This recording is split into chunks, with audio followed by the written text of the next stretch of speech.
Hi, welcome to Life in the Bottle, Season 1, Episode 11. Nice job. I'm Mitch, this is Cody, Elliot's still away. Hi Elliot. Today we're here to talk about this lovely French white wine. So we're in France, I'll do Elliot's part. We're in the Loire Valley. More importantly, We're in a little region of the Loire, which is up against the Atlantic, called Nantes. And within Nantes, we're in Gros Plant, which is an appellation beside Muscadet. Kind of a kindred spirit to Muscadet, but using a different grape called Folle Blanche. Gros Plant is Folle Blanche. and the producer? Vincent Caille.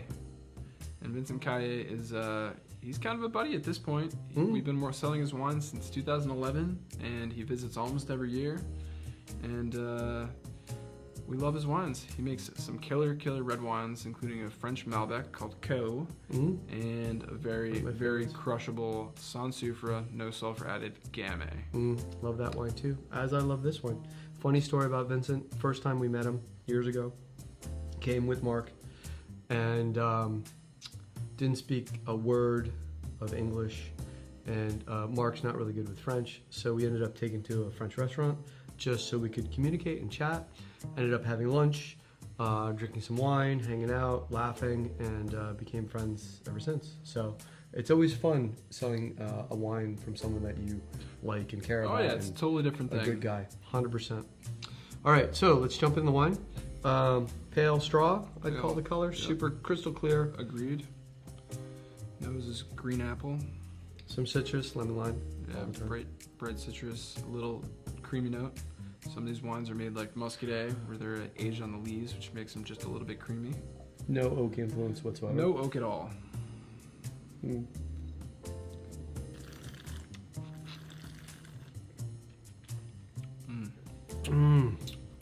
Crisp, tart, not overwhelming. I think some of that creaminess Yeah, sort of this is offsets some of the acid. maybe the best vintage of this wine that he's ever made. Agreed. Delicious.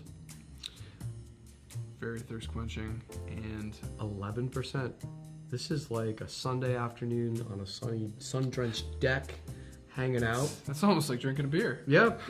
There's actually, I think we have beers that are far beyond 11% alcohol by volume. So, pairing. There's really one thing that comes to mind. Absolutely, textbook pairing is oysters. Oysters on the half shell. So let's go through this sun-drenched deck, Sunday afternoon, couple friends, a few dozen oysters. You're dialed in. That's all you need. Fantastic. Oh, farming practices.